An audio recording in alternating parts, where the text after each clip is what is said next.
अच्छा, आज एक बात बताइए, आप लोग ईमानदारी से, सच्चाई से बताइए, आप लोग कभी जीवन में असफल हुए हैं, फेल हुए हैं? कितने व्यक्ति एक ही बार में सफल हो गए? तो जो असफलता का स्वाद चखा है, असफल हुआ है, वो ज़्यादा भाग्यशाली है कि जिसने एक ही बार में सफलता पाई, वो भाग्यशाली है। एक पोस्ट हम लोग पढ़ रहे थे ना कि जो घोड़ा जो रेस में चलता है, उसका मालिक उसको चुभाता है तो और फास्ट भागता है और जीत जाता है। घोड़े को तो जीत का स्वाद नहीं मालूम है, उसके मालिक को उसका एहसास अनुभव है। तो जब आपको तकलीफ मिलती है, असफलता मिलती है, तो ईश्वर क्या चाहता है आपसे? ज़्यादा कोचेगा, ज़्यादा चुभाएगा भाला। ये है आशावादी विचार। एक पोस्ट की ही चर्चा करते हैं। हमारे मित्र हैं राकेश वर्मा, रॉ में है, डायरेक्टर है, अधिकारी हैं, सहरसा के ही। उन्होंने एक पोस्ट भेजा, आज उसकी चर्चा हम लोग करते हैं। हम चाहें कि हम लोग भी इसको आपको बताएं और सभी मिल करके ये गंभीर विषय पर चर्चा करें। आप लोगों से जुड़ी हुई सारी बातें हैं, सच्ची घटना है। एक बहुत ब्रिलियंट लड़का है, सारी जिंदगी फर्स्ट आया, साइंस में हमेशा 100% लाया। अब ऐसे लड़के क्या करेंगे? पहले कहाँ जाएगा? आमतौर पर क्या चुनेगा? इंजीनियरिंग, IIT करेगा ना। आज का तो यही ट्रेंड है, वो भी किया। IIT मद्रास में उसका सिलेक्शन हुआ, चेन्नई बीटेक कर लिया और आगे पढ़ने अमेरिका चला गया और यूनिवर्सिटी ऑफ कैलिफोर्निया से MBA किया। अब इतना पढ़ लेगा तो उसे अच्छी नौकरी तो मिल ही जाएगी ना। क्यों, क्या लगता है तुम लोग? क्योंकि हमेशा से टॉप किया, 100 में 100 लाया, अच्छी नौकरी मिली, 5 बेडरूम का घर खरीदा, चेन्नई के खूबसूरत लड़की से, सुंदर लड़की से शादी हुई। अब एक व्यक्ति अपने जीवन में क्या मांग सकता है? ये गीत अभी आपने सुना, उसका निचोड़ था, मानव जीवन इस जगती का सर्वोत्तम उपहार, सारे मल विक्षेप हटाकर लो तुम इसे सवार। आज जो गीत हम लोगों ने गाया, आज के ज्ञान की कक्षा का सार तत्व है। एक व्यक्ति और क्या मांग सकता है? अपने जीवन में पढ़ लिख कर इंजीनियर बन गया, अमेरिका में सेटल हो गया, मोटी तनख्वाह है, बीबी है, बच्चे हैं, सुखी सुख है। दुर्भाग्य शुरू हुआ उसका 4 साल पहले। क्या हुआ? उसने अमेरिका में सपरिवार गोली मारकर आत्महत्या कर ली। अपनी पत्नी और बच्चे को गोली मारकर खुद को गोली मार ली। अब प्रश्न उठता है, व्हाट वेंट रॉन्ग? गड़बड़ कहाँ हो गई? ये कदम उठाने से पहले उसने बकायदा अपनी पत्नी से डिस्कस किया, एक लंबा सुसाइड नोट लिखा और बकायदा अपने इस कदम को जस्टिफाई किया और यहाँ तक लिखा कि यही सबसे श्रेष्ठ रास्ता था इस परिस्थिति में। अब उसके इस सुसाइड नोट को और इस केस को California university of clinical psychology ने व्हाट वेंट रॉन्ग जानने के लिए स्टडी किया। उसके सारे मित्रों से डिस्कस किया, सभी से मिला, पता किया कि आखिर इस व्यक्ति ने इतना डिस्कस करके बोलता है कि यही सबसे सर्वश्रेष्ठ रास्ता है, आत्महत्या का ही एक सर्वश्रेष्ठ रास्ता है। क्यों किया? कहाँ गड़बड़ हो गई? पहला कारण क्या है? अमेरिका में आर्थिक मंदी आई, उसकी नौकरी चली गई, बहुत दिन खाली बैठे रहे, नौकरी ढूंढते रहे, अपना वेतन कम करके मांगते रहे, लेकिन फिर भी नौकरी नहीं मिली, मकान की किस्त नहीं चुका पा रहे, सड़क पर आ गए। कुछ दिनों तक पेट्रोल पंप पर पेट्रोल भरा, ऐसा भी बताया जाता है। साल भर यह चलता रहा, बर्दाश्त नहीं हुआ, बहुत दिनों तक बर्दाश्त किया, फिर अंत में पति पत्नी ने खुदकुशी कर ली। इसका निष्कर्ष जब वो क्लिनिकल साइकोलॉजी वाले जो थे, उन्होंने क्या निकाला conclusion? This man was programmed for success, this man was programmed for success but he was not trained how to handle failure. आई बात समझ में? जो उस लड़के ने जवाब दिया, सही जवाब दिया। यह व्यक्ति सफलता के लिए तैयार था, सफलता के लिए प्रोग्रामिंग था उसके दिमाग में, पर उसे जीवन में सिखाया नहीं गया, ट्रेंड नहीं किया गया कि असफलता का सामना कैसे किया जाए, दुर्भाग्य का सामना कैसे किया जाए, है ना? बहुत ज्वलंत प्रश्न है आप सभी के लिए, और जितने लोग YouTube के माध्यम से देख रहे होंगे उन सभी के लिए बहुत ज्वलंत प्रश्न है। वो प्रोग्राम किया, पहली बार सफल हुए ना, भाग्यशाली मत मानो, थोड़ा सफलता का स्वाद भी चखो, उसके लिए ट्रेंड हो, उसके बजाबते प्रशिक्षण लो, और ये सिखाया जाना चाहिए सभी स्कूल कॉलेजों में, इस तरह के मोटिवेशनल क्लासों में, कि हम अपने को कैसे असफलता के लिए प्रशिक्षित करें। हिला दिया होगा मन को, असफलता भी आवश्यक है, सिर्फ सफलता ही आवश्यक नहीं है। असफलता तो अब लगता है अनिवार्य है। अब इसके जीवन में शुरू से नजर डालिए, पढ़ने में तेज है, हमेशा फर्स्ट। आज के माता पिता क्या है? कुछ माता पिता यहाँ बैठे होंगे, उनके लिए सबक है। बच्चों को क्या कहते हैं?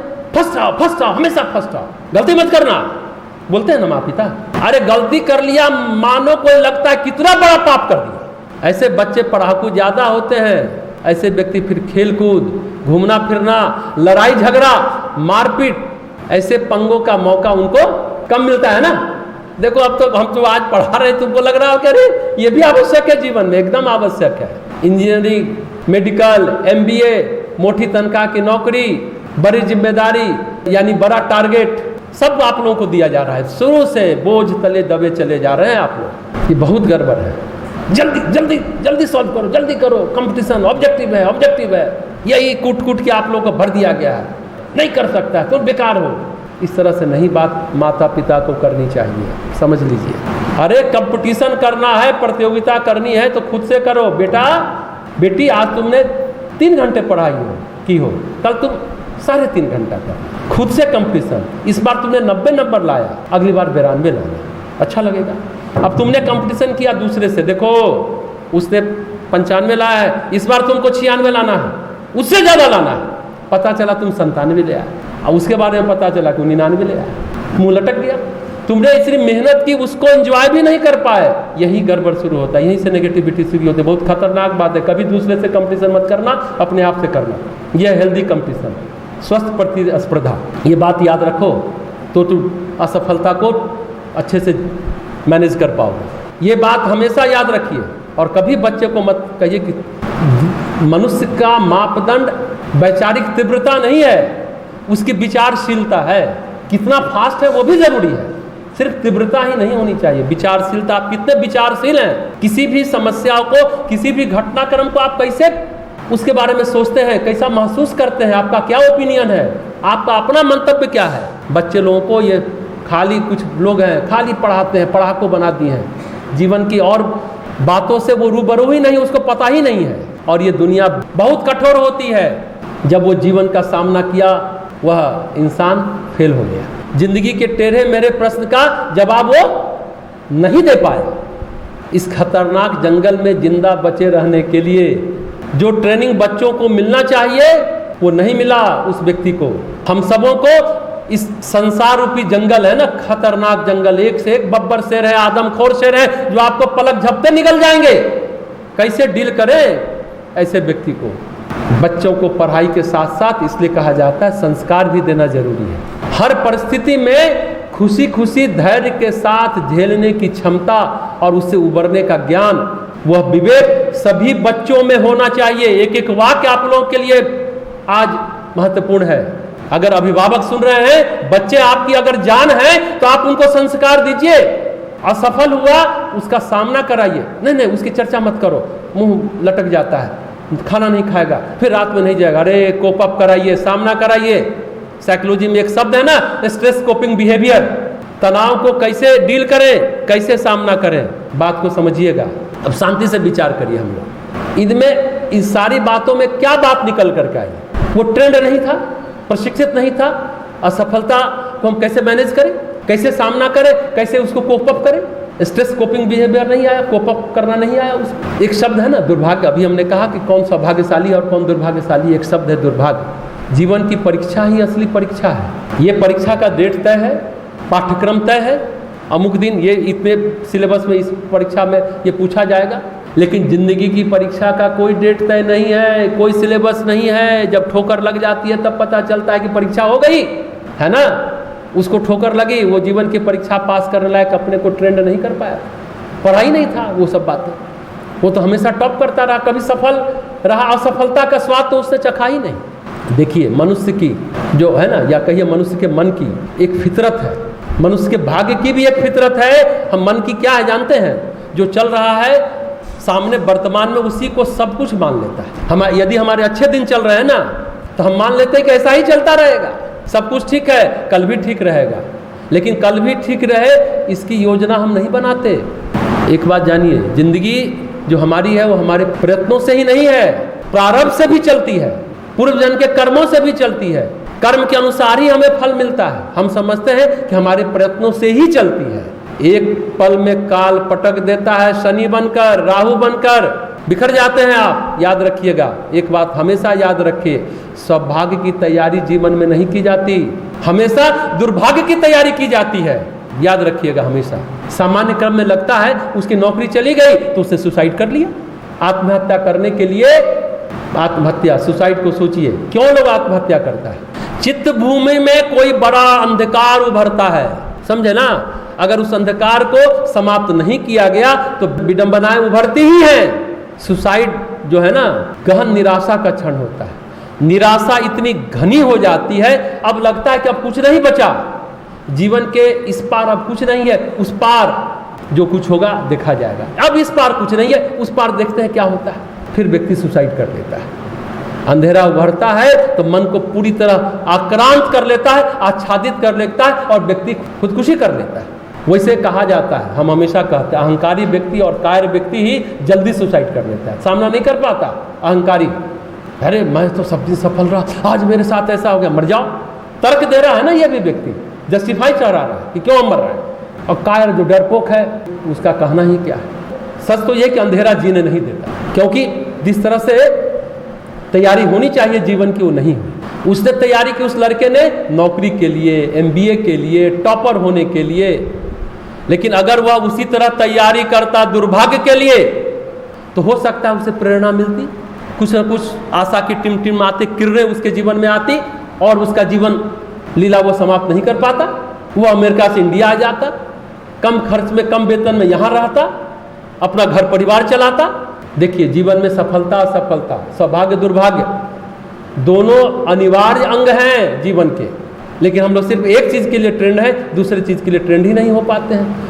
लेकिन जब हम सौभाग्य के क्षणों में जी रहे होते हैं तो दुर्भाग्य कहीं ना कहीं हमें आहट दे रहा होता है। दुर्भाग्य हमें आहट देता है, हम जान नहीं पाते, जानना चाहते नहीं, अनसुनी कर देते हैं। हम क्या हो गए? आज हम अपने संस्कृति को, अपने संस्कार जिसमें था दान पुण्य व्रत उपवास सेवा साधना, हम उसको महत्व ही नहीं देते। परिणाम यह है कि हम दुर्भाग्य का, असफलता का सामना नहीं कर पाते। हम अपने चित्त भूमि की सफाई नहीं कर पाते।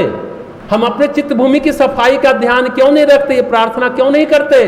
आधे लोग प्रार्थना के बाद आते हैं, चित्त भूमि की सफाई नहीं होती। पहले क्या था? ध्यान करते थे लोग, प्राणायाम करते थे, जप करते थे, दान पूजा सेवा करते थे, यानी चित्त भूमि की सफाई करते थे। हमने कहा ना उस दिन, ध्यान क्या है? मन का स्नान है। ध्यान से मन नहा लेता है, निर्मल हो जाता है, सारे टॉक्सिन, सारे जहर, सारे विकार, सारे मल निकल जाते हैं, यानी जीवन की नेगेटिविटी चली जाती है। रमण महर्षि बड़े उच्च कोटि के महर्षि हैं, नाम आप लोगों ने सुना हो न सुना हो, दक्षिण भारत में हुए हैं। रमण महर्षि से पूछा, सफलता के लिए लगन मेहनत ईमानदारी में किसका बड़ा हाथ है? एक वाक्य ध्यान पूर्वक सुनिएगा, जानते हैं उन्होंने क्या जवाब दिया? लगन मेहनत ईमानदारी से आप सभी अपनी बुद्धि को निखार सकते हैं, अपने व्यक्तित्व को निखार सकते हैं, पर आप सफल होंगे या नहीं होंगे ये अनिवार्य नहीं है। ये रमण महर्षि ने जवाब दिया। सफलता शुद्ध रूप से प्रारब्ध पर निर्भर है। देखिए, ये बात जब आप लोग भी बड़े होंगे तो समझ में आएगा। मेहनत है, आप अपने व्यक्तित्व को, अपने बुद्धि को निखार सकते हैं। आदमी जो इंसान है ना, प्रतिभा का नहीं खाता, अपनी किस्मत का खाता है। बड़े बड़े प्रतिभावान आप देखिए ऐसे ही घूम रहे हैं, किस्मत साथ नहीं दिया ना, पूर्व जन्म का कर्म, उसका दुर्भाग्य, इतना नेगेटिविटी है उसके, इस पुरुषार्थ का उसको प्रतिफल नहीं मिला। जितना डिजर्व करता है उतना रिटर्न उसको नहीं मिलता है। ऐसा होता है, इसलिए दान पुण्य करते रहिए। आदमी अपने प्रतिभा का नहीं खाता है, अपनी किस्मत का खाता है। ये बातें सोचनी चाहिए हमें, और अपने अंदर के अवरोधों की सफाई निरंतर प्रतिदिन प्रतिक्षण प्रतिपल करते रहना चाहिए। हम अपनी संस्कृति को भूल चुके हैं, अपने संस्कार को भूल चुके हैं। जब बच्चा जन्म लेता है तभी से दान पुण्य करते रहना चाहिए। ये सारे माता पिता जो सुन रहे हैं भली भांति सुन लें। यशोदा मैया थी, कृष्ण भगवान आए ना, साक्षात अवतार थे, शरीर धारण करके आए कंस के विनाश के लिए। यशोदा मैया क्या करती थी? जन्म के समय से नक्षत्र दान, तुला दान, गौदान भगवान कृष्ण के लिए, शिशु कृष्ण, बालक कृष्ण के लिए करती थी। ये सब संस्कार कराए जाते थे अपने गायत्री परिवार में। इसलिए वो 16 संस्कार जो लोग भूल गए हैं, सारे संस्कार कराए जाते हैं। जन्म से पहले पुंसवन संस्कार, जन्म ले लिया तो नामकरण संस्कार। पुंसवन संस्कार में अच्छी आत्मा, देव आत्मा, जागृत आत्मा आवे। 9 महीने कैसे रहना है, खाना पीना है, वो ट्रेनिंग है। पुंसवन संस्कार 4 अगरबत्ती जला के 2-4 मंत्र बोल लेना नहीं है, ट्रेन किया जाता है उसको और उसके घर वाले को। उसमें एक आश्वस्तना है। घर वाले गर्भिणी को आश्वस्त करेंगे, ससुराल वाले पति से लेकर सास ससुर ननद देवर जेठ जेठानी, कि हम आश्वस्त करते गर्भिणी के शारीरिक और मानसिक स्वास्थ्य का ख्याल रखेंगे। उस मंत्र का अर्थ है कि उस समय डरेगी, क्या होगा नहीं होगा, कैसे उसको सोचना चाहिए, विचारना चाहिए, कैसा फील करती है। घर वाले उसको सेंस ऑफ सिक्योरिटी दें, सुरक्षा का भाव पैदा करें, सेंस ऑफ इनसिक्योरिटी न दें। यह है पुंसवन संस्कार। फिर जन्म के बाद नामकरण संस्कार, फिर पहला खाना खाएगा तो अन्नप्राशन संस्कार, जब अन्न चाटेगा, फिर 1 साल के अंदर मुंडन संस्कार, जन्म जन्मांतर का ये बाल लेकर के आया, कितना कुछ संस्कार लिया, उसका छेदन। फिर उसके बाद होता है 2 साल 2.5 साल 3 साल में विद्यारंभ संस्कार, फिर 8वें साल में यज्ञोपवीत संस्कार। इस तरह से 16 संस्कार अपने यहाँ है। विवाह संस्कार है, हम लोग आज तो विवाह संस्कार का प्रदर्शन हो गया, दिखावा हो गया, संस्कार तो पता नहीं कहाँ चला गया। अंत्येष्टि संस्कार मरने के बाद, और श्राद्ध संस्कार मरने के बाद। इस 16 संस्कार से मानव जीवन को खरादा जाता है, उसको एकदम सोने की तरह तपाया जाता है, निखारा जाता है, फिर मानव जीवन तप कर सोने की तरह कुंदन हो जाता है, चमक उठता है। ये है व्यक्तित्व परिष्कार। लेकिन अभी हम लोग भूल चुके हैं, ये मूल्यवान नहीं रहा हम लोग के लिए, परिणाम स्वरूप यही सुसाइड है। यही है, ये जो व्रत उपवास है हम लोग भूल गए। सच क्या हुआ जानते हैं, हम बाह्य जीवन में, बाहरी जीवन में इतना इन्वॉल्व हो गए हैं कि हम आंतरिक जीवन को संवारना सुधारना भूल गए। परिणाम क्या है, ये आत्महत्या है। फेल्योर के लिए बहुत कम लोग ट्रेंड है ना। 1984 में राजीव गांधी की लहर थी, इंदिरा गांधी की मार दिया था सिखों ने, तो राजीव गांधी की लहर थी, उसमें अटल बिहारी वाजपेयी चुनाव हार गए, बीजेपी केवल 2 सीट पर रहा। फिर क्या हुआ जानते हैं, अटल बिहारी वाजपेयी नाम सुने हैं कि नहीं, लाल कृष्ण आडवाणी नाम सुने हैं आप लोग, बीजेपी के बड़े प्रणेता हैं। जब हार गए, 2 सीट आई तो क्या किया जानते हैं, दिल्ली के पटपड़गंज में सिनेमा का टिकट खरीदे, समझे, और दोनों रिक्शे से सिनेमा देखने गए। चुनाव हार गए, दोनों सिनेमा देखने गए। कौन सा सिनेमा देखा, फिर सुबह होगी, ये सिनेमा का नाम था। इस तरह से तैयारी होनी चाहिए। हमने उदाहरण दिया, बहुत जोरदार उदाहरण है, बहुत अभी की बात है ये। सौभाग्य के क्षणों में दुर्भाग्य के क्षणों की भरपूर तैयारी करनी चाहिए। एक हिसाब दुर्भाग्य का भी रखना ही चाहिए। दान पुण्य व्रत हम लोग भूल गए। जानते हैं सच ये है, हमने कल भी कहा था, हम पुण्य कर्म का फल पाना चाहते हैं, पुण्य करना नहीं चाहते। यही तो विडंबना है, यही तो गड़बड़ हो गई, घोटाला हो गया। जो माँ बाप कहते हैं ना फस्टाओ, क्यों पगलाते रहते हैं, क्योंकि वो संस्कृति से विमुख हो गए, हमारे संस्कार चले गए हैं। अरे भार है, अपने वजन के बराबर दान करो, नहीं इसको पढ़े हो, अन्नदान महादान। सुख के समय सेवा और दुख के समय त्याग, ये सूत्र अपना लो। दुख आया, हम किसी चीज की कामना नहीं करते, रे वो बड़ा अच्छे से रह रहा है, काश हमको भी मिल जाता। नो, उस समय और त्याग। नहीं तो क्या होगा जानते हैं, मिलना तो है नहीं, आपका कर्म है, काल ने वैसी स्थिति बना दी, आपकी परिस्थिति दुख की, दर्द की, कष्ट की, कठिनाई की। और उस समय आप कामना करें, वो चाहिए तो दर्द तो रहेगा, दुख तो रहेगा और चुभेगा। अगर आप त्याग करते हैं तो दुख तो रहेगा लेकिन कम चुभेगा। क्या हुआ, दुख के समय त्याग, यही प्रशिक्षण है, यही ट्रेनिंग है। और सुख के समय सेवा, आप सुख में हैं। जब भी हमने कहा ना कि यही चलता रहेगा, नहीं चलेगा। आपके बैंक में बैलेंस है तभी तो आप चेक काटते हैं ना। जब आप सुख भोग रहे हैं तो पुण्य का बैंक बैलेंस खत्म हो रहा है तो दुख आ जाएगा आपको। से अरे हमने किसका क्या बिगाड़ा, क्यों भगवान हमको ये कष्ट दे दिया। अरे भाई, आपने सुख के समय सेवा नहीं की, पुण्य का बैंक बैलेंस खत्म हो गया तो दुख तो आना ही आना था ना। इस बात को जीवन की सबसे बड़ी सीख है, ये सबसे बड़ी ट्रेनिंग है। दुख के समय त्याग और सुख के समय सेवा कार्य करिए और करिए। पुण्य का बैंक बैलेंस बना रहेगा तो दुख आएगा ही क्यों, दर्द नहीं बढ़ेगा, अंधेरा नहीं आएगा। अगर आप सिर्फ सुख भोग रहे हैं तो एक समय अंधेरा ही अंधेरा आने वाला है। मतलब सतर्क हो जाइए। प्रश्न एक ही है, सुख के समय क्या आपने पुण्य का बैंक बैलेंस बढ़ाया, क्या सेवा पूजा दान व्रत किया, क्या अपना 1 घंटा समय दान किया, क्या? ये बात याद रखिए, नहीं तो दुख अपने आप ही आ जाएगा। सुख के समय सेवा करिए तो दुख आएगा नहीं। एक वाक्य आप लोग भी जानते हैं, मन के हारे हार है, मन के जीते जीत है। ये पुस्तक भी आप नीचे खरीद के पढ़ सकते हैं। असफल व्यक्ति हारा हुआ नहीं है, हमेशा याद रखिए। ये लड़के ने सुसाइड की अमेरिका में, इस वाक्य को याद रखिए। असफल व्यक्ति हारा हुआ नहीं है, निराश व्यक्ति हारा हुआ, हताश व्यक्ति हारा हुआ। आज असफल है, कल सफल हो जाएंगे जी। जितने लोग हैं, जो बड़े लोग हैं, उनसे पूछिए क्या पहली बार में इंजीनियरिंग कंप्लीट कर गए थे क्या? पहली बार मेडिकल कंप्लीट कर गए थे क्या? असफल हुए तो क्या हार गए? कौन हारा? जो निराश था, जो हताश था, जिसको असफलता का सामना करना नहीं आया, वो व्यक्ति हार गया। हम तो कहते हैं असफलता का स्वाद जरूर चखिए। जो असफलता से रूबरू नहीं होते, असफलता से जिनका परिचय नहीं होता, ट्रेंड नहीं होए, तो वो मैनेज नहीं कर पाते। फिर क्या होता है? फिर सुसाइड ही रास्ता बचता है। एक ही रास्ता बचता है। हम बोलते हैं ना, मन ही मित्र है और मन ही शत्रु है। कौन मन मित्र है और कौन मन शत्रु है? सकारात्मक मन हमारा मित्र है, नकारात्मक मन हमारा शत्रु है। यानी निराश मन, हताश मन हमारा शत्रु है। कोई शत्रु बार बार नहीं है, आप खुद अपने शत्रु हैं। वो शख्स जो है जिसने आत्महत्या की, खुद ही अपना शत्रु बन गया ना, क्योंकि उसे कभी असफलता देखी ही नहीं थी, असफलता से परिचय नहीं हुआ था, असफलता का स्वाद ही नहीं चखा था, असफलता का सामना ही नहीं किया था। निराशा में, हताशा में व्यक्ति सुसाइड कर लेता है। अंधेरा उभरा, उसने दिया की व्यवस्था अपने मन के अंदर नहीं रखी थी ना, पहले से बना लेनी चाहिए। आप सब लोग याद रखिए, अंदर मन का प्रकाश भली भांति रहना चाहिए, पहले से बना लीजिए। अंधेरा में प्रकाश कैसे आवे? मन का अंधेरा छटे। इसी के लिए दान, व्रत, उपवास, ध्यान, प्रार्थना, सेवा, 1 घंटा समय जरूर निकालिए। बार बार कहते हैं, अहंकार, आपका आलस, आपका प्रमाद आपको नहीं करने देगा। इस बात का ध्यान रखिए। हम हमेशा, हमसे एक प्रश्न सभी लोग, आप लोग पूछते हैं, सफलता को कोई एक सूत्र बताएं। हम कहते हैं 1 सूत्र नहीं, 2 सूत्र लो। आत्मविश्वास और ईश्वर विश्वास। आत्मविश्वास है तो आप कड़ी मेहनत करेंगे, पुरुषार्थ करेंगे और सफल होंगे। और ईश्वर विश्वास है तो भगवान की कृपा का आवाहन कर लेंगे। सिर्फ आत्मविश्वास भी गड़बड़ है और सिर्फ ईश्वर विश्वास भी गड़बड़ है। सिर्फ आत्मविश्वास है और आप सफल हुए, देखो मैंने ये किया, मैंने वो तीर मार लिया, वो कर लिया।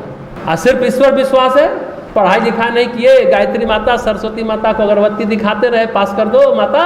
सिर्फ आत्मविश्वास भी गड़बड़ है और सिर्फ ईश्वर विश्वास भी गड़बड़ है। क्यों? आत्मविश्वास अहंकार पैदा करता है, सिर्फ आत्मविश्वास, और सिर्फ ईश्वर विश्वास आलस्य पैदा करता है। दोनों गड़बड़ है। इसलिए तो मर गया, मैंने ये किया, अब मैं क्या करूं? मर जाओ, मर जाओ, क्या होगा? आत्मविश्वास है और ईश्वर विश्वास है। प्रारब्ध साथ नहीं दिया, आपने मेहनत किया, फेल हो गए। वैसे व्यक्ति अहंकारी देखो कैसे कोना में छुपा रहेगा, लोगों के घर में कोई आएंगे मिलने नहीं आएगा, जबरदस्ती माँ बाप निकालेंगे, ऐसे ऐसे करता रहेगा, फट से भाग जाएगा। अब बहुत ज़्यादा अहंकारी है तो लटक भी जाएगा। ये ईश्वर विश्वास जानते हो क्या चीज़ है? Shock observer. जोर का झटका धीरे से लगे। भगवान इस बार पास नहीं किया ना, आपने कृपा नहीं, अगली बार कर देना। मतलब सफलता का श्रेय खुद ही नहीं ले रहे हैं, थोड़ा दूसरे को भी दे रहे, ईश्वर को दे रहे, अपने गुरु को दे रहे, अपने मार्गदर्शक को दे रहे हैं। उसी तरह जब असफलता हुई तो भगवान अगली बार कृपा कर देना। जोर का झटका धीरे से है ना, मरोगे तो नहीं। कितना बड़ा संबल है, कितना बड़ा प्रकाश की किरणें है, इस बात को समझो। सब लोग ध्यान से समझो, ये बहुत बड़ी बात है। आत्मविश्वास के साथ ईश्वर विश्वास, और ईश्वर विश्वास है एक दिन परिस्थितियां बदलेगी ही, सफलता मिलेगी, सुख मिलेगा ही। सिर्फ आत्मविश्वास वाला व्यक्ति का है ना कि अहंकारी व्यक्ति होता है और वो हताश होता है, निराश होता है, सामना नहीं कर पाता, वही सुसाइड कर लेता है, क्योंकि अहंकार बढ़ा हुआ है। ईश्वर विश्वास रहेगा तो आप आगे बढ़ जाएंगे, फिर ध्यान आपका अच्छा हो जाएगा, फिर आप क्या होगा? मरेंगे नहीं।